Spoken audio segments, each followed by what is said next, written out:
आप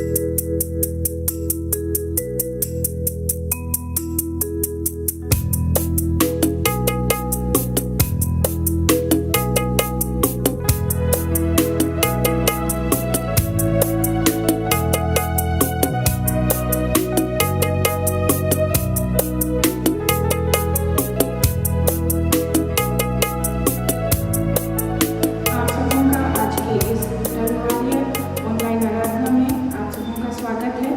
और आज का यह रविवार पेंतीकोस्ट पर्व के नाम से जाना जाता है और हम युवाओं की ओर से आप सबों को यीशु सहाय। तो आइए हम आज की इस आराधना को शुरू करने से पहले हम लोग प्रार्थना करेंगे। धन्यवाद जीवित प्रेमी पिता, हम तुझे हृदय से धन्यवाद देते हैं प्रभु कि तूने बीते समय में हम हर एक के संग साथ रहा, हम हर एक को संभाला और आज का यह नया दिन देखने का अवसर दिया है कि हम ऑनलाइन आराधना के द्वारा प्रभु हम आपसे फिर से एक बार जुड़ पाते हैं।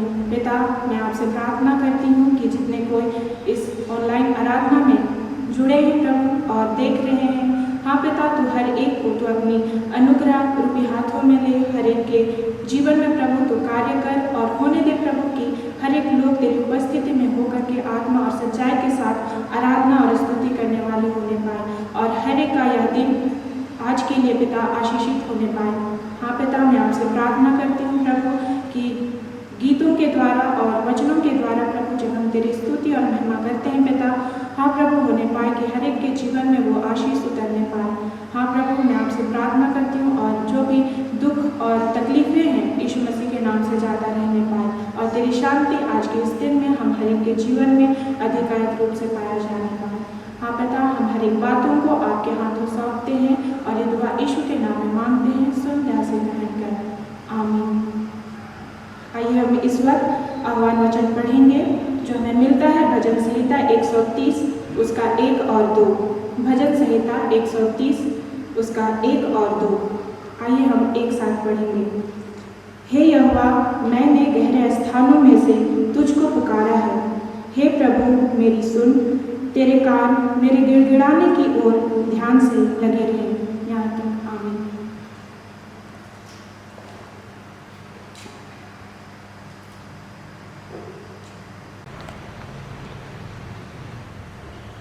आइए हम आज की आराधना को शुरू करते हुए साक्षी वाणी से निकालेंगे गीत संख्या 82।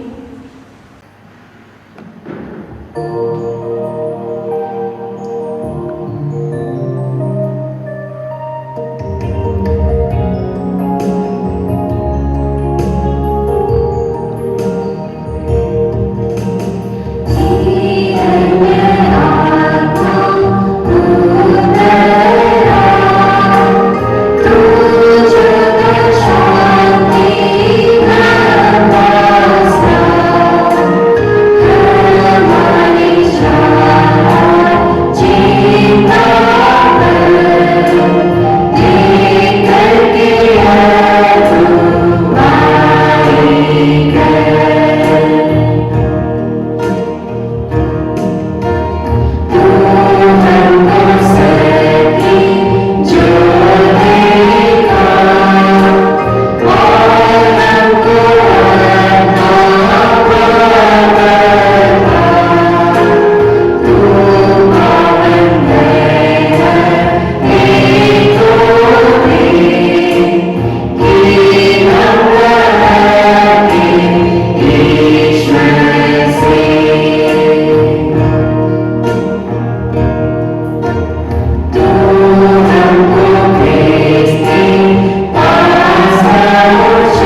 तेरे सम्मुख मान लेते हैं।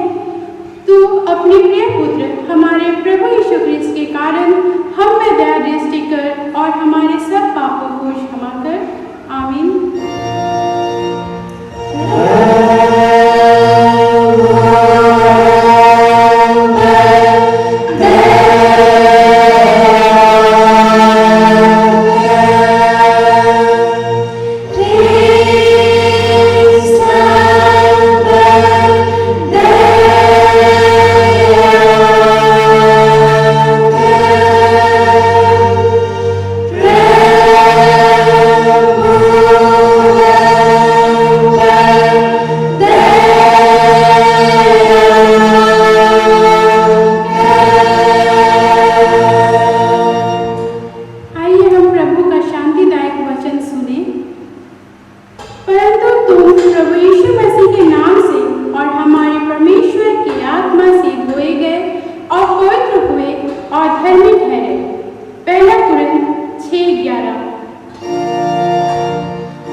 इसमें यूं लिखा है, क्योंकि हम उसके बनाए हुए हैं और मसीह यीशु में उन भले कामों के लिए सृजे गए जिन्हें परमेश्वर ने पहले से हमारे करने के लिए तैयार किया।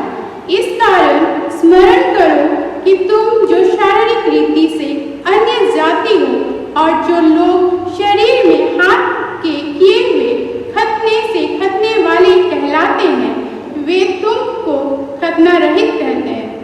तुम लोग उस समय मसीह के हो और इज़राइल की प्रजा के पद से अलग किए हुए और प्रतिज्ञा के वचन के भागी न थे और आशाहीन और जगत में ईश्वर रहित थे। पर अब मसीह यीशु में तुम जो पहले दूर थे, मसीह के लहू के द्वारा निकट हो गए हो, क्योंकि वही हमारा मेल है जिसने दोनों को एक कर लिया और अलग करने वाली दीवार को जो बीच में थी ढाल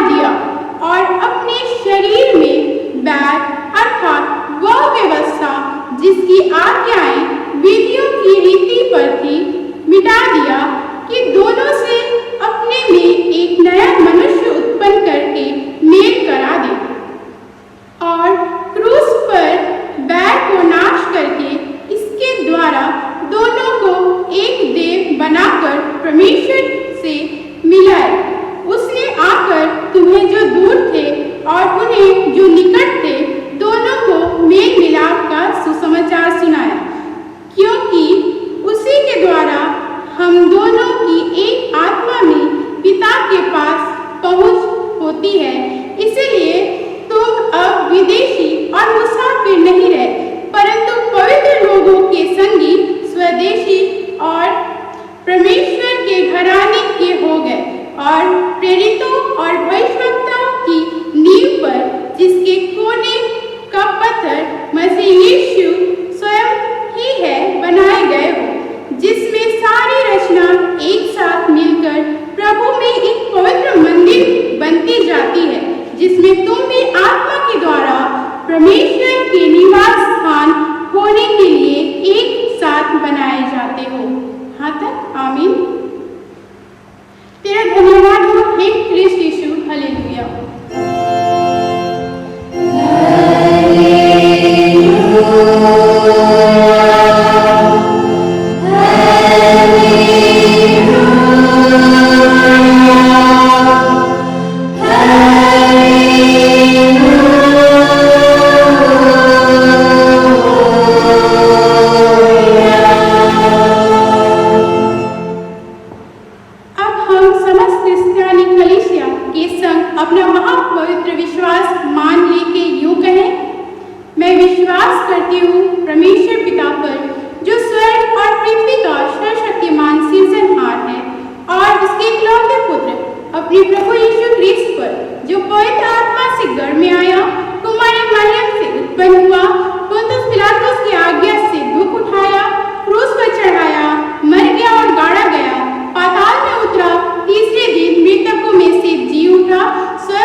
जहाँ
उद्देश्य में जाने से पहले अपने आप को तैयार करें और परमेश्वर पिता के नाम के निमित्त अपने आप को सौंपें और प्रार्थना करें।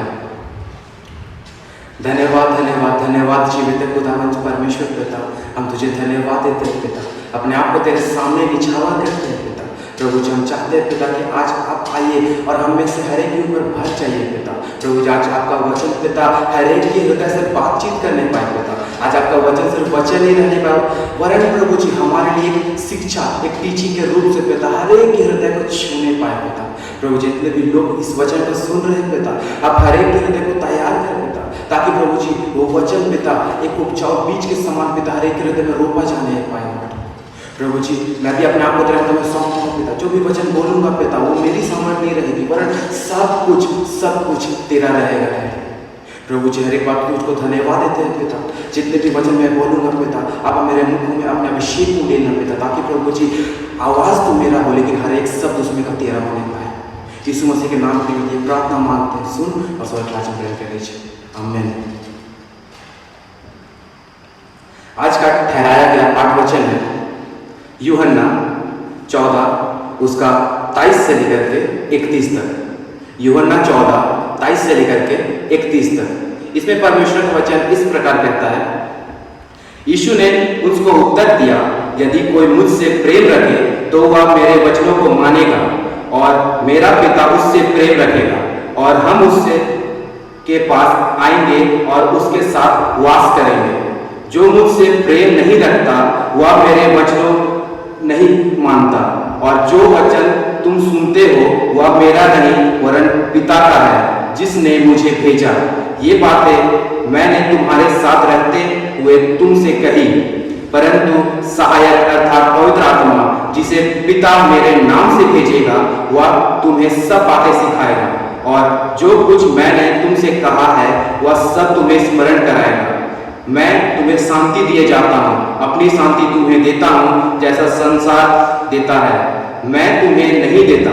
तुम्हारा मन ना घबराए और ना डरे। तुमने सुना कि मैंने तुमसे कहा कि मैं जाता हूँ और तुम्हारे पास फिर आता हूँ। यदि तुम मुझसे प्रेम रखते हो तो मेरे इस बात से आनंदित होते कि मैं पिता के पास जाता हूँ, क्योंकि पिता मुझसे बड़ा है। और मैंने अब इस के होने से पहले ही तुमसे कह दिया कि जब वह हो जाए तो तुम प्रतीति करो।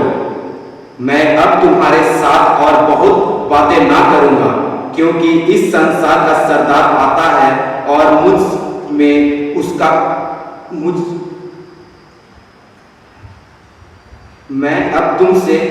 मैं अब तुम्हारे साथ और बातें नहीं कर सकूंगा, क्योंकि इस संसार का सरदार आता है और मुझ में उसका कुछ नहीं, परंतु यह इसलिए होता है कि संसार जाने की मैं पिता से प्रेम रखता हूँ, और जिस तरह पिता ने मुझे आज्ञा दी मैं वैसा ही करता हूँ। उठो यहाँ से चले। परमेश्वर इस वचन के सुने जाने से हर एक को आशीष दे। चलिए हम आज के वचनों में जाएंगे और हम जानेंगे कि परमेश्वर पिता हमसे किन किन बातों को कहना चाहता है। आज जैसे हम जानते हैं कि आज हमारा जो रविवार का जो सभा है वो पेंटिकोस्ट के ऊपर निर्धारित है। जैसे हम पंजिका के हिसाब से देखते हैं तो आज का जो रविवार है वो पेंटिकोस्ट का रविवार है। जैसे कि पेंटिकोस्ट के रविवार में क्या हुआ था, पेंटिकोस्ट का रविवार में जैसे उससे पहले यीशु मसीह जो मृत्यु में क्रूस पे लटकाया गया, फिर तीसरे दिन जी उठा, उसके बाद फिर 40 दिन तक अपने चेलों के साथ रहा, उनको सिखाता रहा, उनको बतलाता रहा। तो 40 दिन के बाद वो स्वर्ग में उठा लिया गया। तो जब वो स्वर्ग में उठा लिया गया तो एक बात बोला अपने चेलों को, वो बोला कि अब मैं तुम्हें एक सहायक दिए जाता हूं जो तुम्हारी सहायता करेगा, और तुम दुनिया में जगत में जा जाके मेरे वचन को फैलाना, मेरे वचन के सुसमाचार को फैलाना। उसके बाद जैसे चेले इन बातों को सुने वे एक कमरे में गए और वहां पे प्रार्थना करने लगे। एक बड़ा सा आग के रूप में आया और उनके ऊपर हावी हो गया और वे अन्य भाषा बोलने लगे, उनके ऊपर पवित्र आत्मा हावी हो गया। आज उसी का दिन है। चलिए हम परमेश्वर के वचन के निमित्त आज कुछ बातों को सीखेंगे कि परमेश्वर पिता हमसे क्या कहना चाहता है इन वचनों के द्वारा। जैसे कि हम जानते हैं कि अगर एक गिलास लिया जाता है और और गिलास में अगर पूरी तरह से पानी भरा हुआ हो तो उसमें अगर कोई और पानी डालेगा तो वो पानी उसमें स्टे नहीं कर पाएगा, वो पानी गिर जाएगा। तो पानी को उसमें इकट्ठा करने के लिए क्या करना होगा? हमें पहले उस गिलास को खाली करना होगा। वैसे ही अगर जो आज परमेश्वर पिता वचन हमें बता रहा है, वचन हमें बोल रहा है, तो वो तब तक हमारे अंदर, हमारे भीतर नहीं जा सकता जब तक हम अपने आप को अंदर से खाली ना कर दें। जब हम अपने आप को अंदर से खाली करेंगे, जब हमारे अंदर का मनुष्यता थोड़ा सा बैठेगा, जब अपने आप को नर्म करेंगे, दीर्घ करेंगे, तब जाके परमेश्वर पिता का वचन जो जीवित है, जो जीवित कार्य करता है, हमारे अंदर काम करेगा। और जब वो काम करेगा ना, तो सचमुच में हमसे बड़ा धन्य व्यक्ति कोई नहीं होगा। क्योंकि जैसे परमेश्वर पिता का वचन कहता है ना, यशायाह 55 उसका 11 में, वहां पे कहता है कि परमेश्वर पिता का वचन उसके समान है, उस बारिश के बूंद के समान है जो कि अपनी ऋतु में पड़ती है और बिना फसल उपजाए वापस नहीं लौटती है। वैसे परमेश्वर पिता का वचन है। परमेश्वर पिता का वचन एग्जैक्टली सेम तरह से है कि वो जो वचन परमेश्वर पिता के मुख से निकलता है ना, जब तक वो हृदय में काम ना करे ना, जब तक वो वचन जहां जहां काम कर रहा है वहां काम ना करे ना, वो लौटता नहीं। तो जब वो वचन काम करना चाह रहा है ना, तो हम अपने आप को, अपने हृदय को, अपने अंदर का पाठ को आज हमें खोलना है कि परमेश्वर पिता आपका वचन आज हमारे भीतर आए और हमारे जीवन में काम करे। जब तक वो काम नहीं करेगा तो परमेश्वर पिता का वचन बोलना व्यर्थ है, लेकिन जब वो काम करेगा ना, जब वो परमेश्वर पिता का वचन जो हमारे अंदर आके काम करेगा ना, सचमुच में उससे बेहतर चीज कोई नहीं हो सकता। परमेश्वर पिता की बहुत आज से महिमा। चलिए आज हम अपना आज का वचन में जाएंगे। वचन में जाने से पहले कुछ बातों को हम सीखेंगे, कुछ बातों को जानेंगे कि परमेश्वर पिता वचनों से जाने से पहले हमें क्या बताना चाहता है। जैसे आज का हमारा वचन है,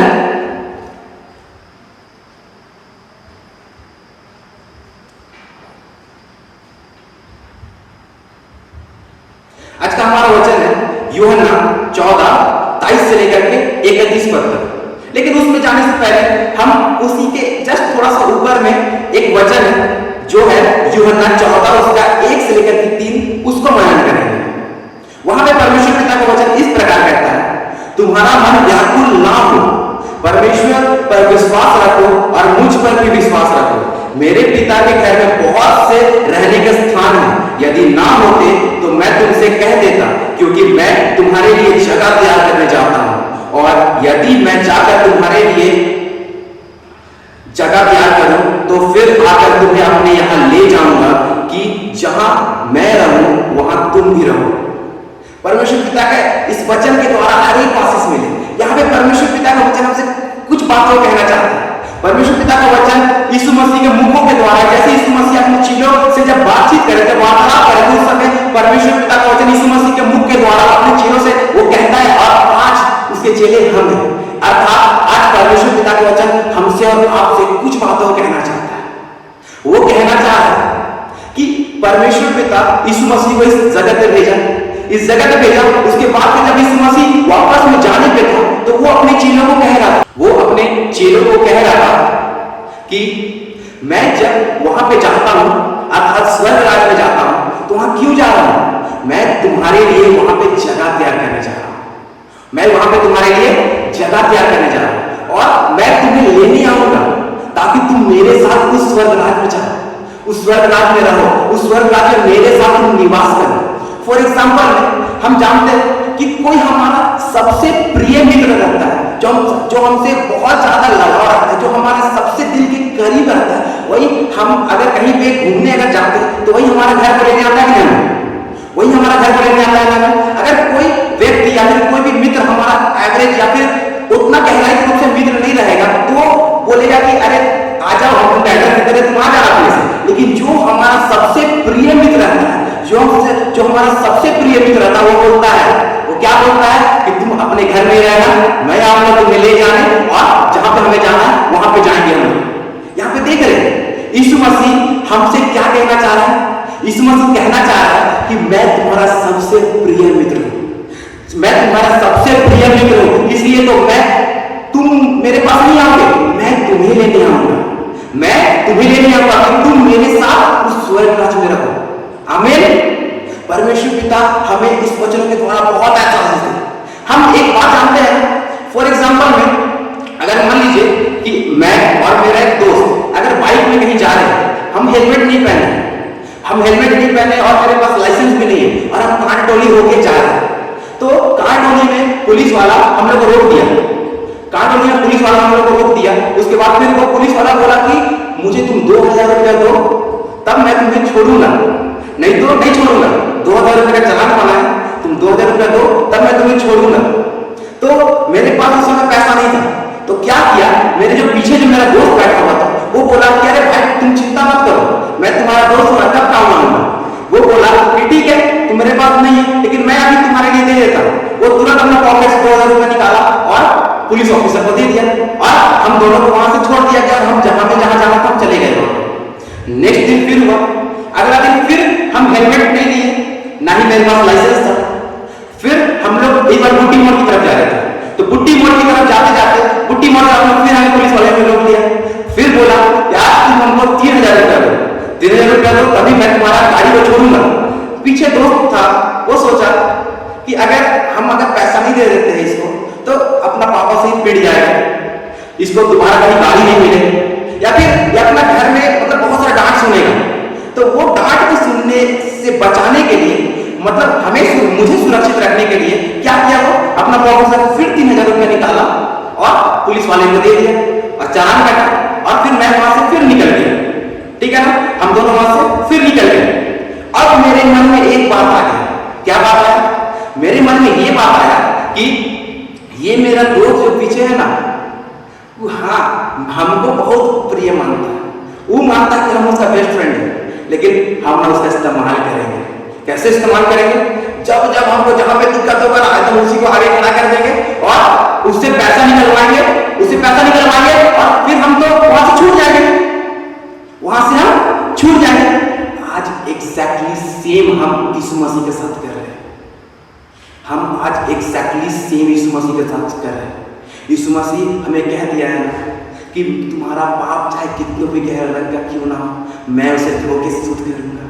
आज हम उसका गलत फायदा उठा रहे हैं। हमें ये पता है कि हम पाप करेंगे फिर हम क्षमा मांगेंगे, फिर क्षमा मिल जाएगा, पाप करेंगे फिर क्षमा मांगेंगे, फिर क्षमा मिल जाएगा। और यीशु मसीह जानते हैं, यीशु मसीह हम जैसे पुराने नियम में देखते हैं ना कि पाप की जो फल, पाप की प्रतिफल क्या थी? मृत्यु थी। पाप की प्रतिफल मृत्यु थी। लेकिन यीशु मसीह हम जो पाप करते हैं ना उसके बिहाफ में परमेश्वर पिता के सामने ऐसे खड़ा हो जाता है और बोलता है कि पिता इन्हें क्षमा कर क्योंकि ये नहीं जानती है क्या कर रहे हैं। पिता इन्हें क्षमा कर, ये नहीं जानती है क्या कर रहे हैं। जानते हैं वो हमारा उस दोस्त के समान है जो हमारे पीछे बैठा हुआ रहता है, जो हर समय मेरा चुकाया हुआ तमाम वो हर समय पुलिस को देता था। वो एक दिन सोचता था, वो जरूर ये बात अपने दिमाग में सोचता था होगा कि चलिए ठीक है मैं आज दे रहा हूं, लेकिन एक दिन इसको वो जरूर आएगा और उस दिन ये समझेगा कि जो सैक्रिफाइस जो हम इसके लिए कर रहे हैं उसका ये वैल्यू कर पाए। यीशु मसीह भी जानते हैं पिता हमें नाश करने पे रहता है, लेकिन यीशु मसीह हमारे और पिता के बीच में खड़ा हो जाता है ऐसे करके और कहता है कि पिता इन्हें क्षमा कर, ये नहीं जानती है क्या करते हैं, ये नहीं जानती है क्या करते हैं। वो हमारे लिए अपने आप को रोज दिन कूड़ा लगवाता है, हमारे लिए रोज दिन जाम चुकाता है, लेकिन हम इतने सेल्फिश हैं, कि हम उसका दाम जो वो चुका रहा है उसको जान ही नहीं पाते, उसको देख ही नहीं पा रहे कि वो हमारे लिए क्या कर रहा है। फिर भी जानते हैं हमारा यीशु मसीह जो हमारा सबसे प्रिय मित्र है ना, हम एक बात को लेके कॉन्फिडेंट है कि एक दिन जरूर ऐसा आएगा कि जो मेरा दाम हम जो क्रूस पे चुका रहे हैं ना, जो मेरे पीठ पे कोड़े लग के हम जो चुका रहे हैं ना, एक दिन ये जो मेरे लोग हैं, ये जो मेरे बच्चे लोग हैं ना, जरूर समझेंगे और एक दिन इनको वो चीज का वैल्यू होगा कि ये मेरा जो प्रिय मित्र है वो क्या दाम चुकाया। उस दिन हम क्या करेंगे? उस दिन हम अपने पापों को अपने आप से अलगाव करेंगे, अपने आप से क्या करेंगे? अपने आप से अलगाव करेंगे और बोलेंगे हाँ पिता। जानते हैं उस दिन यीशु मसीह बोलेगा परमेश्वर पिता देख रहे हैं ना, आप इनको नाश करने पे थे, लेकिन आज यही लोग अपने मन को फिराए और इसके वजह से स्वर्ग आनंदित है, क्योंकि वचन में लिखा हुआ है ना, एक पापी के मन फिराने से स्वर्ग आनंदित होता है। यीशु मसीह वहां पे सीना ठोक के बोलेगा परमेश्वर पिता कि परमेश्वर पिता देखिए जो कोड़ा हम इसके लिए खा रहे थे ना, जो कीले हम अपने हाथों पे इस कीले ठोक रहे थे ना, आज उसका प्रतिफल मिला। आज ये व्यक्ति, आज जो ये मेरा बेस्ट फ्रेंड है ना, ये जो मेरा सबसे प्रिय मित्र है ना, वो अपना मन गिराया और इसके चलते आपका स्वर्ग राजमार्ग मनाया जा रहा है। परमेश्वर पिता अद्भुत रीति से इन वचनों के द्वारा आप सबों से बात करें, जो भी हमें YouTube के द्वारा देख रहे हैं या फिर टीवी स्क्रीन पे देख रहे हैं। परमेश्वर पिता हर एक को इन वचनों के द्वारा आशीष दे। और मैं आपसे बस एक बात कहना चाहता हूं कि यीशु मसीह रोज दिन हमारे लिए कोड़े खाता है। रोज दिन हम पाप करते हैं, रोज दिन हमारे लिए कोड़े खाता है। क्यों खाता है? क्योंकि वो एक बात को जानता है, एक दिन जरूर आएगा जिसके लिए मैं कोड़े खा रहा हूं ना, वो समझेगा उस बात को, और मैं उस दिन परमेश्वर पिता को बोलने पाऊंगा, हाँ पिता, मैंने इन्हीं के लिए कोड़े खाए थे। और देख रहे हैं आज ये कितने अच्छे हो गए, देख रहे हैं ये आज कितने नम्र हो गए, देख रहे हैं यही लोग जो पाप करने के लिए तत्पर रहते थे, आज यही लोग उद्धार का काम करने के लिए, सच्चाई का काम करने के लिए एकदम आगे बढ़े हुए हैं। परमेश्वर पिता ने वचनों के द्वारा बहुत आशीष है। चलिए आज हम आज के वचनों में जाएंगे। जैसे कि आज हमारा वचन है हमारा यूहन्ना 14 उसका 23 से लेकर के 31 पद। लेकिन उससे पहले हम थोड़ा सा एक और चीज देखेंगे। हम देखेंगे यूहन्ना 14 उसका 15। यूहन्ना 14 उसका 15। यहाँ पे परमेश्वर पिता का वचन हमसे इस प्रकार कहता है कि यदि तुम मुझसे प्रेम रखते हो तो मेरी आज्ञाओं को मानोगे।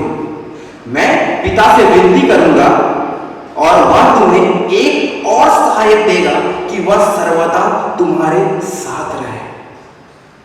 यहां पे परमेश्वर पिता का वचन हमसे कहता है कि यदि तुम मुझसे प्रेम रखते हो ना तो मेरी आज्ञाओं को मानोगे, मेरी आज्ञाओं को मानोगे। अगर हम सुबह में उठते हैं, उसके बाद रात्रि घड़ी में सोने जाने से पहले तक अगर हम अपने आप को आके ना, अपने आप को आलंकन करें ना, अपने आप को जज करें ना, तो हम देखेंगे कि हम कहां पे उसकी आज्ञाओं को नहीं मानेंगे, कहां पे उसकी आज्ञाओं को नहीं मानेंगे। और वहां पे ना हम जान पाएंगे कि हम क्या सचमुच में उस जीवित परमेश्वर से, उस यीशु मसीह से प्रेम करते हैं। अगर हम दिन भर में अगर अपने आप को शुद्ध, साफ और पवित्र के रूप में अगर रखेंगे ना, हम उस समय बोल सकते हैं, हाँ पिता, जिस रीति से तू हमसे प्यार करता है ना, मैं तुझे लज्जित होने नहीं दूंगा, मैं भी उसी रीति से तुमसे प्यार करने लगा, मैं भी उसी रीति से तुमसे प्यार करने लगा। जैसे उसके आगे 16 पद में कहता है, मैं पिता से विनती करूंगा और वह तुम्हें एक और सहायक देगा, वह सर्वदा तुम्हारे साथ रहेगा। यहाँ पे परमेश्वर पिता के वचन हमसे कहता है कि वह हमें एक और सहायक देगा। वो एक सहायक कौन है? वो एक सहायक, आज जैसे हम पेंटिकोस्ट का पर्व मना रहे हैं, पेंटिकोस्ट का दिन मना रहे हैं, तो वो एक सहायक, जाहिर सी बात है, वो एक सहायक पवित्र आत्मा है, वो एक सहायक पवित्र आत्मा है। लेकिन परमेश्वर का वचन यहाँ पे हम जब पढ़ेंगे तो यहाँ पे साफ साफ लिखता है, मैं तुम्हें एक और सहायक दूंगा। इसका मतलब एक सहायक को पहले दे दिया है, एक सहायक को पहले दे दिया है। यहाँ पे वो एक सहायक पहले दे चुका है और उसका नाम है यीशु मसीह, उसका नाम है यीशु मसीह। अब हम सोचेंगे, ठीक है, पवित्र आत्मा है जो हमें सहायक, हमारे जीवन में सहायक रूप में कार्य करता है। हम जब चलते हैं तो हमें बताता है कि ये चीज सही है, ये चीज गलत है। पवित्र आत्मा जो हमें बताता है, हमें गाइड करता है कि हमें क्या करना चाहिए, क्या नहीं करना चाहिए, क्या बोलना चाहिए, क्या नहीं बोलना चाहिए, कहाँ जाना चाहिए, कहाँ नहीं जाना चाहिए। लेकिन यीशु मसीह में कैसे बताता है?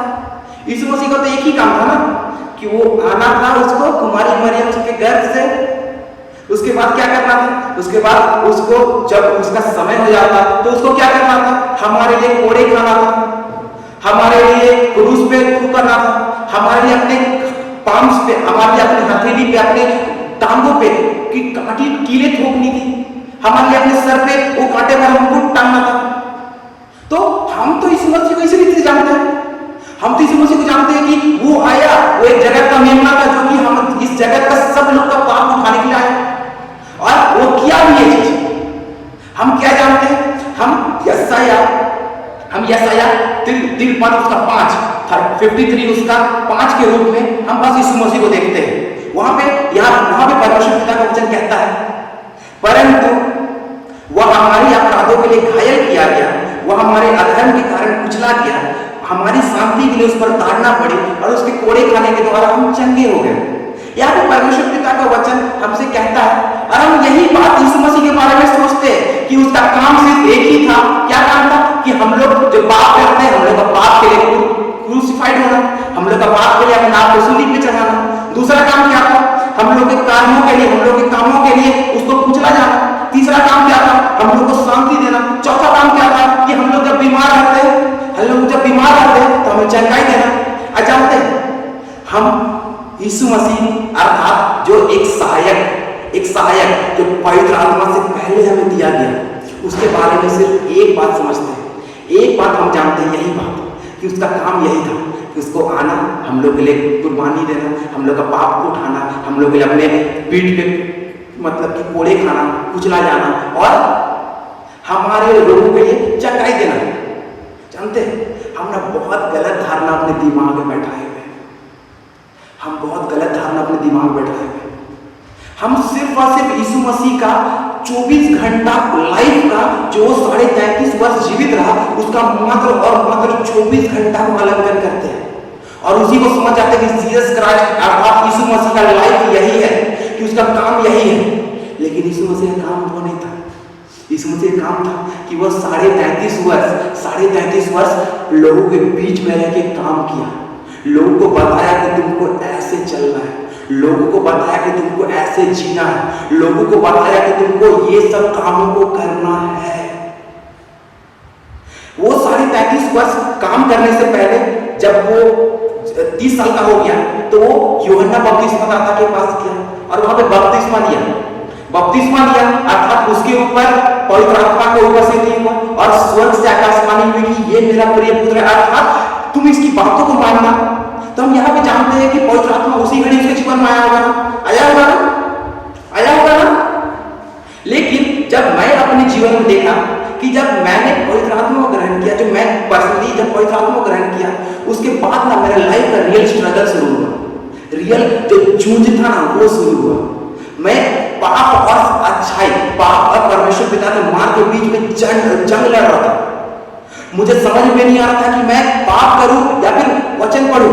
मुझे समझ में नहीं आता कि मैं संसार को अपना उद्धारकर्ता ग्रहण करूं या फिर यीशु मसीह को उद्धारकर्ता ग्रहण करूं। जानते हैं अगर हम ये सोचेंगे ना कि यीशु मसीह बस बपतिस्मा लिया, पवित्र आत्मा उतरा और वो खतरनाक अद्भुत काम करने लगा, तो ये गलत है, ये सरासर गलत है। वो जानते हैं जब वो पैदा हुआ तब से लेकर के 30 साल तक पहले अपने आप को बनाया वैसा। जब से वो पैदा हुआ तब से लेकर के 30 साल तक वो बनाया अपने आप को वैसा कि जब उसके जीवन में पवित्र आत्मा उतरेगा ना तो वही कार्य को कर पाएगा जो यीशु मसीह, जो परमेश्वर पिता उसके जीवन से करना चाहता है। लेकिन आज हम उस चीज को देख ही नहीं पाते। हम बस यही सोचते हैं कि जब पवित्र आत्मा हमारे जीवन में आएगा बस उसके बाद ही हम सब कुछ करेंगे, उसके बाद ही हम सब कुछ करेंगे। लेकिन यीशु मसीह आज हमसे ये बात कहना चाहता है कि जब मेरे जीवन में पवित्र आत्मा, अगर हम भी पवित्र आत्मा का इंतजार कर रहे होते ना और अपना बाकी का 30 साल अगर संसार बिताए होते ना, तो जो काम हम किए हैं ना, जो परफेक्शन काम मैं 3.5 साल में जो संसार का काया को इधर से उधर पलट के रख दिया, अगर मैं 3.5 साल का इंतजार करता ना तो मैं नहीं कर पाता। 3.5 साल काम करने से पहले मैंने 30 साल अपने आप को तैयार किया कि 3 साल में मैं क्या काम करूंगा। 30 साल वो अपने आप को तैयार करता रहा, अपने आप को दिन रात अपने आप को उन संसारिक अभिलाषाओं से बचाता रहा। उनके संगी, उनके साथी पाप में गिरते थे, उनके लोग, उनके प्रियजन पाप में गिरते थे, लेकिन वो अपने आप को शुद्ध रखा, अपने आप को संसार से अलग रखा। क्यों? क्योंकि उसको एक एग्जाम्पल के रूप में संसार के सामने आना था कि जब मेरा 33.5 वर्ष का समय काल शुरू होगा ना, उस समय मैं खतरनाक काम करके दिखाऊंगा। कैसे काम किया? जब वो अपने आप को पहले ही से तैयार किया, जब वो अपने आप को पहले से तैयार किया। हम जब सोचते हैं ना, हम भी बहुत बार या फिर बहुत लोग सोचते हैं वो ये बात कि जब पवित्र आत्मा आएगा तब हम कार्य करेंगे, तब हम काम करेंगे। हम ना जानते हैं कार्य नहीं कर पाएंगे। अगर पवित्र आत्मा को हमारे जीवन में कार्य करने देना है ना, तो उस पवित्र आत्मा आने से पहले हम लोग अपने आप को उस पवित्र आत्मा के लिए तैयार करना होगा, अपने आप को उस पवित्र आत्मा के लिए तैयार करना होगा। जिस समय अपने आप को उस पवित्र आत्मा के लिए तैयार करेगा ना, उस समय पवित्र आत्मा जब हमारे पास आएगा ना, हमारे भीतर आएगा ना, तब जो कार्य परमेश्वर पिता हमारे द्वारा करना चाहता है ना, वो कार्य हम उस समय कर पाएंगे। चलिए आज हमारा पाठ वचन है यूहन्ना रचित सुसमाचार 14:23 से आगे। वहां पे परमेश्वर का वचन इस प्रकार कहता है, यीशु ने उसको उत्तर दिया, यदि कोई मुझसे प्रेम रखेगा तो वह मेरे वचनों को मानेगा और मेरे पिता उससे प्रेम रखेगा और हम उसके पास आएंगे और उसमें वास करेंगे। परमेश्वर पिता का वचन यहाँ पे हमसे कहता है, या फिर वो ना उससे पहले ये बातें ना वो इस्करियोती को कह रहा था, वो इस्करियोती नहीं था लेकिन दूसरा इस्करियोती था। यहां पे परमेश्वर पिता का वचन हमसे कहता है कि यदि कोई मुझसे प्रेम रखेगा तो वह मेरे वचनों को मानेगा और मेरा पिता भी उससे प्रेम रखेगा और हम उसके पास आएंगे और उसके साथ वास करेंगे। तो परमेश्वर पिता यहां पे हमसे कहता है कि जानते हो तुम हम मुझसे प्रेम कैसे रख सकते हो, या फिर मेरा पिता तुमसे प्रेम कैसे रख सकता है। मेरा पिता तुमसे तभी प्रेम रख सकता है ना जब तुम मुझसे प्रेम रखोगे। और तुम मुझसे प्रेम कैसे रख सकते हो? तुम मुझसे तभी प्रेम रख सकते हो ना जब तुम मेरे 3.5 साल के जीवन को देखोगे कि मैंने कैसे अपना जीवन को बिताया। जब तुम ये देखोगे ना कि मैंने कैसे अपना 3.5 वर्ष का जीवन को बिताया, तभी तुम मुझसे प्रेम रख सकोगे। अगर मान लीजिए कि हम अपना जीवन व्यक्तिगत जीवन को जीते हैं और कहते हैं कि हाँ परमेश्वर पिता, हाँ यीशु मसीह, हम तुझसे प्रेम रखते हैं। तो जानते हैं हम जब व्यक्तिगत जीवन को जी रहे तो उसके दरमियान हम बहुत सारे पापों करते हैं। तो जब बहुत सारे पापों कर रहे हैं तो एक पाप, इसका मतलब कि हम यीशु मसीह के क्रूस पे और बोझा डाल रहे हैं। एक पाप इसका मतलब है कि हम यीशु मसीह कंधे पे, यीशु मसीह के पीठ पे एक और चाबुक, एक और कोड़े से मार रहे हैं। तो क्या वो प्यार वही प्यार है कि अपना प्रेमी को हम प्रताड़ित करते रहे दिन भर? क्या वो प्यार वही प्यार है कि अपना प्रेमी को जो हमसे इतना प्यार करता है उसका पीठ पे हम रोज प्रतिदिन एक बोझा पाप का बोझ को डालते जाए, फिर एक बोझा पाप का बोझ को डालते जाए? क्या वही प्यार है? वो प्यार नहीं। यीशु मसीह हमसे एक बात ही कहना चाहता है कि अगर तुम मुझसे प्रेम करते हो ना तो सबसे पहले जो मैंने काम किया, जो मैं कैसे चला, तुम उसको पहले देखो और उसको देखो और उसके पीछे चलो। और जब उसके पीछे तुम चलोगे ना, तब मैं सीना ठोक के कहूँगा, हाँ मैं तुमसे प्यार करता हूँ। और मेरा पिता भी बोलेगा, हाँ बेटा अब तुम इस लायक बने हो ना कि मैं तुमसे इतना अधिकारी रूप से प्यार करता हूँ। उसके बाद परमेश्वर पिता का वचन हमसे कहता है, जो मुझसे प्रेम करता है वह मेरे वचन, जो मुझसे प्रेम नहीं रखता वह मेरे वचन नहीं मानता, और जो वचन तुम सुनते हो वह मेरा नहीं वरन पिता का है। यहाँ पे परमेश्वर पिता का वचन साफ साफ हमसे कहता है कि जब अगर हम परमेश्वर पिता से प्रेम नहीं रखते हैं, परमेश्वर पिता से अगर हम प्यार नहीं करते हैं, तो हम उसका वर्ड्स को कभी नहीं सुनेंगे। जानते हैं ये हमारा हृदय है ना, हृदय में एक सिंहासन है जहां पे एक समय पे एक ही जन विराजमान हो सकता है। या तो परमेश्वर पिता हो सकता है, या तो वो संसार का हाकिम शैतान हो सकता है। ये हमारा चॉइस है, ये हमारा चुनने का है कि हम किसको वहां पे वास करने देते हैं। अगर हम बुराई करेंगे ना, अगर हम संसार में चलेंगे ना, हम कितनों बोले कि नहीं परमेश्वर पिता हम तुझसे प्यार करते हैं, ये बात एकदम गलत होगा। हम जब अपने अंदर परमेश्वर पिता को वास कराएंगे ना, परमेश्वर पिता को वह स्थान देंगे, हृदय की गहराई में वह स्थान देंगे ना, तब जाके हम उनकी बातों को सिर्फ और सिर्फ उनकी बातों को मानेंगे। हम ये नहीं कहेंगे उस समय कि मैं तेरी बात, यहाँ पे जैसे 24 पद में कहता है ना, जो मुझसे प्रेम नहीं रखता वह मेरे वचनों को नहीं मानता। उस समय हम कह सकेंगे, हाँ पिता जो तू मेरे अंदर रहता है ना, मैं तेरी ही वचनों को मानता हूँ, तेरी बातों को मानता हूँ। अगर हम उसकी बातों को नहीं मानते हैं ना, इसका मतलब आप जान लीजिए, हम जान लें कि हमारे अंदर परमेश्वर पिता था, है नहीं। हमारे अंदर अब कोई और अर्थात संसार का हाकिम बैठ गया है। अगर हम सीधा रूप से अगर अपने अंदर का आवाज, जो अंतर आत्मा का आवाज जो कहता है कि बेटा बेटी ये काम मत करो, अगर हम उसको अनसुना करके, अगर हम उसको उस आवाज को नीचे दबा के अगर अपना मन का कराना चाहते हैं ना, इसका मतलब सिर्फ और सिर्फ एक रीजन है उसके पीछे, कि हमारे अंदर जो पवित्र आत्मा, जो परमेश्वर पिता का वचन, जो पवित्र आत्मा जो वास किया हुआ था, अब वो वहां से निकल चुका है। हमने अपने कार्य की वजह से उसको निकाला है और जो संसार का हाकिम उसको वहां पे जगह दे दिया है। हम तब नहीं कह सकते कि परमेश्वर पिता हम आपसे प्यार करते हैं। हम ऊपर ऊपर से कहेंगे कि हम आपसे प्यार करते हैं, लेकिन जब न्याय का दिन आएगा सब लिखा, सब हमारे सामने होगा कि हमने कितना प्यार किया और कितना प्यार नहीं किया। चलिए हम परमेश्वर के वचन में और अधिकारी रूप से सीखेंगे और हम आगे बढ़ेंगे। जैसे कि परमेश्वर पिता का वचन यहाँ पे कहता है यूहन्ना 14:25 में, ये बातें मैंने तुम्हारे साथ रहते हुए तुमसे कही, परंतु सहायक अर्थात पवित्र आत्मा जिससे पिता मेरे नाम से भेजेगा वह तुम में बसेगा। यहाँ पे परमेश्वर पिता का वचन यीशु मसीह के मुंह के द्वारा हमसे ये कहना चाह रहा है ना, कि जब परमेश्वर पिता अर्थात परमेश्वर पिता आत्मा, पवित्र आत्मा को हमारे जीवन में भेजता है। यहाँ पे कौन भेज रहा है पवित्र आत्मा को? कौन भेज रहा है पवित्र आत्मा को? परमेश्वर पिता भेज रहा है। ठीक है, इससे पहले हम देखे ना कि हम जैसे अपना दोस्त का इस्तेमाल कर रहे थे, बस वो हमसे बहुत प्यार कर रहा था, लेकिन हम उसका बस इस्तेमाल कर रहे थे।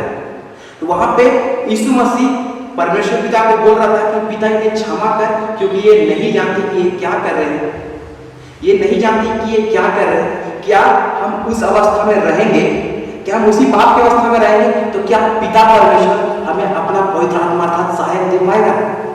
नहीं दे पाएगा। लेकिन जब हम इस मसीह को वो बोलने कॉन्फिडेंस देंगे कि देख पिता जिसके लिए मैंने अपना जान दिया था ना, आज वो अपने जीवन को बदला है, तब उस दिन परमेश्वर पिता हमें उस पवित्र आत्मा को देगा, अर्थात वो सहायक को देगा हमारे जीवन में। फॉर एग्जाम्पल में एक बात हम देखेंगे कि मान लीजिए कोई एक स्टूडेंट है जो कि घिस पीट के एक क्लास से दूसरा क्लास में प्रवेश कर जाता है, फिर वो घिस पीट के एक क्लास से दूसरा क्लास में प्रवेश कर पाता है। लेकिन जब उसके स्कूल में या फिर उसके सिटी में एक कंपटीशन ऑर्गेनाइज होगा जिसे स्कूल रिप्रेजेंट करना होगा, तो क्या उसका प्रिंसिपल वही बच्चा को भेजेगा? कभी नहीं भेजेगा। प्रिंसिपल किसको भेजेगा? जो परफेक्ट होगा। प्रिंसिपल किसको भेजेगा? जो परफेक्ट होगा। तो आज हम जो घिस पीट के रोज पाप करके, रोज क्षमा मांग के, रोज पाप करके, रोज क्षमा मांग के जो अपना जीवन को व्यतीत कर रहे हैं ना, ऐसा जीवन में परमेश्वर पिता हम लोग को वो पवित्र आत्मा नहीं दे सकता। ये बात एकदम 100% श्योर है। जैसे एक प्रिंसिपल अपना वीक स्टूडेंट को, अपना कमजोर स्टूडेंट को, जो बच्चा घिस पीट के पास हो जा रहा है, बस पासिंग मार्क ला के पास हो जा रहा है, उसको अपना स्कूल को रिप्रेजेंट करने के लिए बाहर नहीं भेजेगा। वैसे ही परमेश्वर पिता जो हम रोज दिन पाप कर रहे हैं, रोज दिन क्षमा मांग रहे, रोज दिन पाप कर रहे, रोज दिन क्षमा मांग रहे, उनको तो पवित्र आत्मा नहीं दे सकता। अगर हमको पवित्र आत्मा चाहिए, अर्थात जो यहाँ पे वचन में कहता है कि मैं जाता हूं लेकिन तुम्हें एक सहायक दिए जाता हूं, जो तुम्हें गाइड करेगा, जो तुम्हें सहायता करेगा कि तुम कैसे चलो, वो तुम्हें तभी मिल पाएगा ना, वो तुम्हें तभी मिल पाएगा जब तुम अपने आप को उस लेवल का बनाओगे, उस लेवल का बनाओगे और परमेश्वर पिता को अर्थात यीशु मसीह को जब गर्व होगा ना कि मैंने इसके लिए जान दिया, तब जाके तुम उस लेवल का तैयार हो पाओगे कि हाँ अब तुम तैयार हो कि मैं अब अपना पवित्र आत्मा तुम्हारे ऊपर उंडेल सकता हूँ। तब जाके हम उस पवित्र आत्मा का सही रीति से इस्तेमाल कर पाएंगे, तब हम उस पवित्र आत्मा का सही रीति से यूटिलाइज कर पाएंगे और उस पवित्र आत्मा के चलाए हम चल पाएंगे, अर्थात उस पवित्र आत्मा के नियंत्रण में हम रह पाएंगे, अर्थात उस पवित्र आत्मा का कार्य हमारे जीवन से कर पाएंगे जो पवित्र आत्मा हमारे जीवन से कराना चाहता है। यहाँ पे परमेश्वर पिता का वचन आगे कहता है कि मैं तुम्हें शांति दिए जाता हूं, अपनी शांति तुम्हें देता हूं, जो संसार देता है मैं तुम्हें नहीं देता।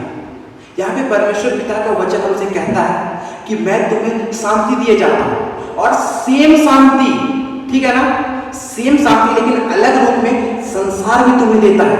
लेकिन जो संसार तुम्हें शांति देता है ना, जो संसार तुम्हें शांति देता है ना, वो शांति मैं तुम्हें नहीं दे पाता हूं, मैं नहीं देता हूं तुम्हें। यहाँ पे परमेश्वर पिता अपने वचन में ये बातों क्यों कह रहा है? ये वचन परमेश्वर पिता ये बात को अपने वचन में इसलिए कह रहा है ना, इसका आंसर, इसका उत्तर हम जानेंगे मत्ती 6:41 में जब हम पढ़ेंगे तब। मत्ती 6:41 में परमेश्वर पिता का वचन कहता है,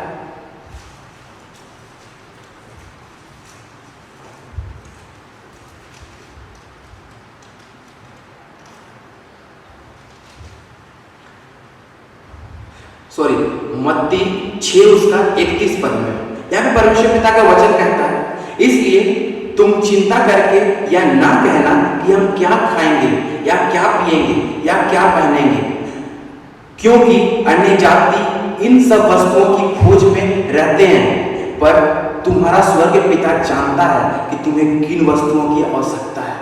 यहाँ पे जो परमेश्वर पिता अपने वचन में कह रहा है ना, यूहन्ना 14:27 पद में, कि जो शांति मैं तुम्हें देता हूँ संसार वो तुम्हें देता है, लेकिन जो संसार देता है वो मैं तुम्हें नहीं देता हूँ। क्यों कह रहा है परमेश्वर पिता ऐसा? क्योंकि परमेश्वर पिता जानता है कि ये शांति, जो शांति का तुम संसार में खोज कर रहे हो ना, अभी तुमको उसकी आवश्यकता नहीं है। जिस दिन तुमको उस चीज की आवश्यकता रहेगी ना, मैं स्वर्ग से तुम्हारे विषय में जानूंगा और तुम्हें तुम्हारी आवश्यकता के अनुसार सब चीज दिए जाऊंगा।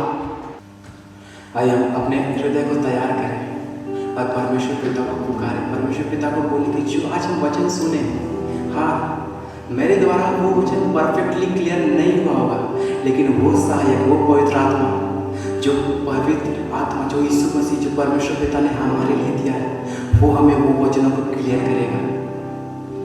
परमेश्वर पिता, मैं यहाँ पे पहले खड़ा हुआ था, लेकिन ये वचन प्रभु जी तेरा था, तू कार्य करिए पिता। जितने लोग ये वचन को सुने पिता, हर एक हृदय में तुम आइए और प्रभु जी अधिकारी से बढ़िए डैडी, ताकि प्रभु जी ये वचन पिता, प्रभु जी अधिकारी रूप से कार्य करने पाए पिता, संपूर्ण रूप से पिता आपका वचन का ज्योत पिता में प्रकाशित होने पाए पिता, आप बड़े पिता और हम हटने पाए, संपूर्ण रूप से आपकी महिमा प्रकट होने पाए पिता। प्रभु जी आप ऐसा कार्य करिए लॉर्ड। प्रभु जी हम सब बातों का धन्यवाद तुझे देते हैं पिता।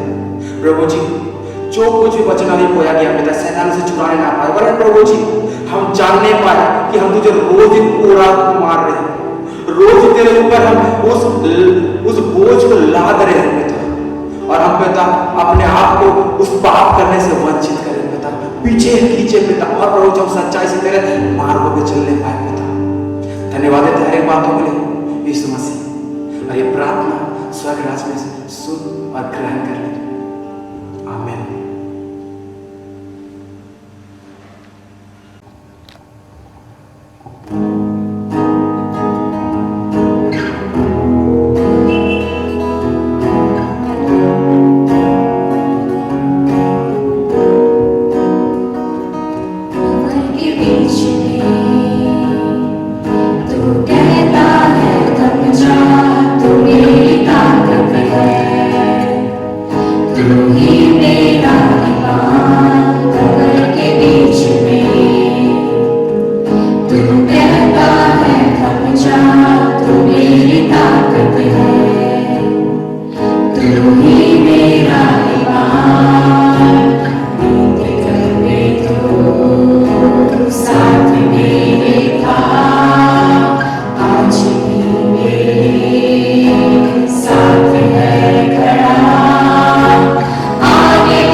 आइए हम अपने मन को तैयार करते हैं अंतिम प्रार्थना करें और सब बातों के लिए उस जीवित परमेश्वर को धन्यवाद दें जो सचमुच में भला है और उस कर्म सदा की।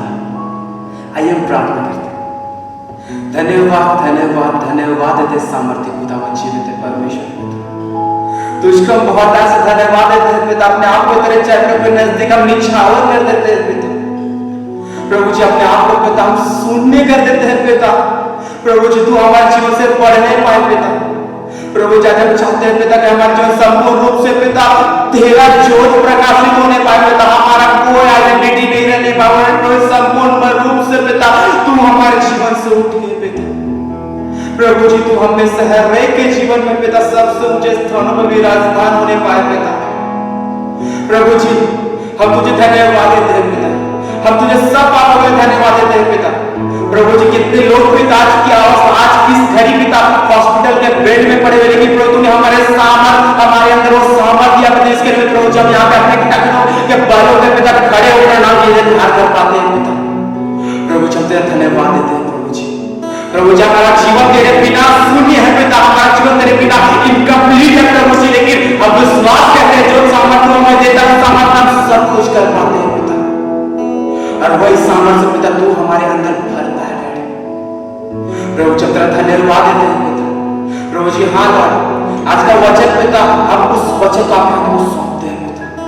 प्रभु जी आज का जो वचन था पिता प्रभु जी हर एक घटना में कार्य करने पाए पिता। ये वचन पिता वैसा बीज के समान होने पाए क्योंकि प्रभु जी हर एक घटना की गहराई में रोपा जाने पाए पिता। प्रभु जी एक फलवंत वृक्ष के रूप में तैयार होने पाए पिता, जो कि हमारा घराना हमारा आस पड़ोस हमारा पूरा एरिया के लिए उद्धार और आशीष का कारण बने पाए पिता। प्रभु जी हमारे अंदर तो वचनों का ऐसा लिख दे पिता कि प्रभु जी हमारे अंदर हमारे दिल में पटियों में सिर्फ उसी तरह वचन होने पाए पिता। प्रभु जी हम संसार में जाए पिता तो यही वचन हमें खींच के वापस आपके चरणों के नजदीक लाने पाए पिता। प्रभु जी हम प्रभु जी अपने से कुछ भी कार्य नहीं कर सकते पिता, लेकिन प्रभु जब विश्वास करते हैं पिता कि सब कार्य का सामर्थ्य करने का तू देता है बेटा।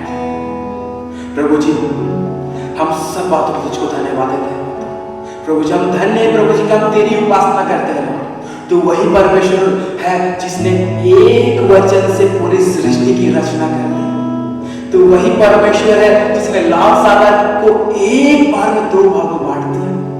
तो वही परमेश्वर पिता है जिसने लाजर को 4 दिन के मृत्यु के बाद एक बार आवाज लगाए वहां से निकल गया। तो वही परमेश्वर पिता है जो एक बार बोलता है कार्य होता है। और हम विश्वास करते हैं पिता की तरह वही कार्य पिता हमारे जीवन में भी प्रबल होगा पिता। और प्रभु जी हम आधिकारिक रूप से तेरे वचनों में सीखेंगे डूबेंगे पिता। और प्रभु जी अपने जीवन को उसी में निछावर करेंगे पिता। प्रभु जी हम विशेषकर प्रार्थना करते हैं हमारी कलीसिया के लिए पिता। प्रभु जी आप कार्य करें हमारी कलीसिया में पिता। प्रभु जी तेरा वचन का कार्य पिता हमारी कलीसिया में बहुत दायित्व से होने पाए पिता। जो भी प्रभु जी हमारी कलीसिया के कुछ औहदे के लोग हैं पिता हर एक को आप ब्लेस करिए पिता। हमारे पादरी दादा को आप ब्लेस करिए पिता। अधिकारी रूप से पिता आपका सामर्थ उनके ऊपर उंडेला जाने पाए पिता, ताकि प्रभु जो भी कार्य हो पिता आपके सामर्थ के निमित्त होने पाए पिता। धन्यवाद प्रभु जी। प्रभु जी हमारे राज्य हमारे कंट्री हमारे प्रभु जी पूरे स्टेट को आपके हाथों में सौंपते हैं पिता। जितने प्रधानमंत्री मुख्यमंत्री हर एक लोग जिन्होंने आपने नियुक्त किया है पिता हमारे ऊपर राज करने के लिए पिता आप हर एक को ब्लेस करिए पिता। हर एक के मनों में अपना डर और भय को लाइए ताकि प्रभु जी हर एक रूल्स एंड रेगुलेशन पिता हमारे हित में बनने पाए पिता। प्रभु जी जो भी पिता संसार में महामारी फैली है पिता आपके नाम से पिता हम विश्वास करते हैं कि पिता हम सुरक्षित है पिता। जितने लोग से इन्फेक्टेड है पिता हर एक लोग सुरक्षित होंगे पिता। जितने भी कंट्रीज इन्फेक्टेड है पिता आपके नाम से पिता हर एक कंट्रीज सुरक्षित होने पाए पिता। प्रभु जी हम तेरा धन्यवाद करते हैं पिता। हाँ प्रभु जी शैतान जरूर सोचा होगा कि हम आराधनालय बंद कर रहे हैं, अब परमेश्वर पिता की आराधना नहीं हो पाएगी, अब लोग मेरे पीछे दौड़ेंगे, लेकिन वो गलत था। अब हर घर गिरजाघर बन गया है पिता। अब हर हृदय आपका निवास स्थान बन गया है पिता। प्रभु जी हमारे अंदर पिता वो अपना वचन का जोर हमारे अंदर वो प्रार्थना का प्रभु जी वो क्रिएटिविटी लाने के लिए धन्यवाद पिता। प्रभु जी हम सब बातों में तुझको धन्यवाद देते हैं पिता। प्रभु जितने भी लोग इन वचनों को सुन रहे, इन प्रार्थना में सहभागी हो रहे हैं पिता, आप प्रभु जैसे अय्यूब के जीवन में लहू का बेड़ा को बांधा था पिता, आज हम विश्वास करते हैं पिता, तू हमारे जीवन में लहू का बेड़ा को बांध रहा है पिता। अगर बीमारी हमारे चौखट पे भी आएगी पिता, तो हमारे ऊपर हावी ना हो पाएगी। क्यों? क्योंकि वहां पर तेरा लहू का बेड़ा है लॉर्ड। प्रभु जी आप कार्य करिए पिता, हमारे जीवन में आपके राज की स्थापना होने पाए पिता। हाँ प्रभु जी, आप मनुष्य पिता, अपने सोच विचार, अपने प्रभु जी थिंकिंग से प्रभु जी बहुत सारी चीज, संसारी चीजों को मांग बैठते हैं पिता, लेकिन प्रभु जी तू संसारी चीजों को अपना हमारे दिमाग से निकाल बाहर कर पिता, और प्रभु जी अपनी सामर्थ्य के अनुसार पिता, सिर्फ और सिर्फ पिता अपने अनुसार हमारे जीवन में कार्य को पूरा करना पिता। प्रभु जितने भी हमारे मंडली में लोग बीमार पड़े हुए पिता, हर एक को ब्लेस करिए पिता, ताकि प्रभु हर एक बीमारी उनके जीवन से छोड़ के चले पाए पिता। प्रभु जी तेरा वचन कहता है पिता कि तू अपने वचन को भेज के चंगा करता है, जिस भी गड्ढे को पड़े उसे निकालता है तू पिता, तो वही वचन के द्वारा कार्य कर पिता। तेरा वचन कार्य जरूर करता है पिता। जितने भी हमारे मंडली में लोग बेरोजगार पड़े हैं पिता, हर एक के जीवन में ब्लेस करिए पिता, क्योंकि तेरा वचन कहता है जवान सिंह को तो घटी होते हुए भूखे भी रह जाते, लेकिन तेरे डर को तेरे खोजे किसी भी तो घटी में कभी ना होगी पिता। प्रभु जी के वचन के द्वारा हर एक के जीवन में ब्लेसिंग्स पूरी लिए पिता, ताकि प्रभु जी हर एक नौजवान पिता अपने जीवन में पिता वो रोजगार ग्रहण कर ले पाए पिता। जितने भी हमारे कलीसिया में पिता बुजुर्ग अवस्था में लोग पाए जाते हैं पिता, हर एक को ब्लेस करिए पिता, बुढ़ापे की अवस्था में पिता उन्हें तो पछतावे हृदय को दीजिए पिता। प्रभु जी उनके शरीर में जो भी रोग तकलीफ है उन्हें चंगाई दीजिए पिता। प्रभु जी बुढ़ापे की अवस्था में तो हर एक बीमारी से लड़ने की, जूझने की सामर्थ्य देना पिता। जितने भी लोग पिता हमारे कलीसिया में पढ़ाई लिखाई करते हैं पिता, बुद्धि ज्ञान से परिपूर्ण करना पिता, ताकि प्रभु जी हमारे जीवन में तेरे नाम का अभिषेक, प्रभु जी विवेक, प्रभु जी हर एक सामर्थ भरने पाए पिता। प्रभु जी तेरा वचन कहता है पिता कि जवानों को उसी मार्ग की शिक्षा दो जिसमें उसे चलना हो पिता। हाँ पिता, हमें भी हमारे पेरेंट्स, हमारे प्रभु जी जो हमारे गार्जियन है पिता, उसी मार्ग की शिक्षा देने पाए जिसमें हमें चलना हो पिता, और अंततः बुढ़ापे तक पिता हम उस मार्ग से कभी ना भटकेंगे पिता। प्रभु जी हम फिर से सब बातों को छोड़ धन्यवाद देते हैं पिता, सारा आदर, सारा महिमा, सारा प्रशंसा तुझको देते हैं पिता, और ये प्रार्थना यीशु मसीह के नाम से मांगते हैं। सुन और स्वर्ग राज्य में ग्रहण कीजिए, आमीन। हे हमारे पिता, तू जो स्वर्ग में है, तेरा नाम पवित्र किया जाए, तेरा राज आए, तेरी इच्छा जैसे स्वर्ग में है वैसे ही पृथ्वी पर भी पूरी हो।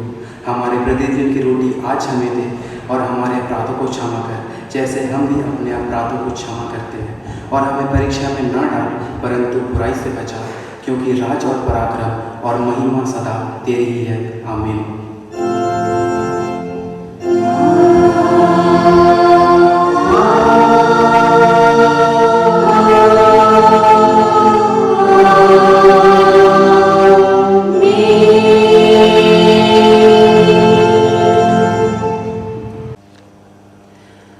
आइए हम परमेश्वर पिता का आशीर्वाद वचन ग्रहण करें। परमेश्वर हमें आशीष दे और हमारी रक्षा करे। परमेश्वर अपना मुंह हम पर प्रकाश करे और हम पर अनुग्रह करे। परमेश्वर अपना मुंह हम पर प्रकाश करे और हमें कुशल देवे, आमीन।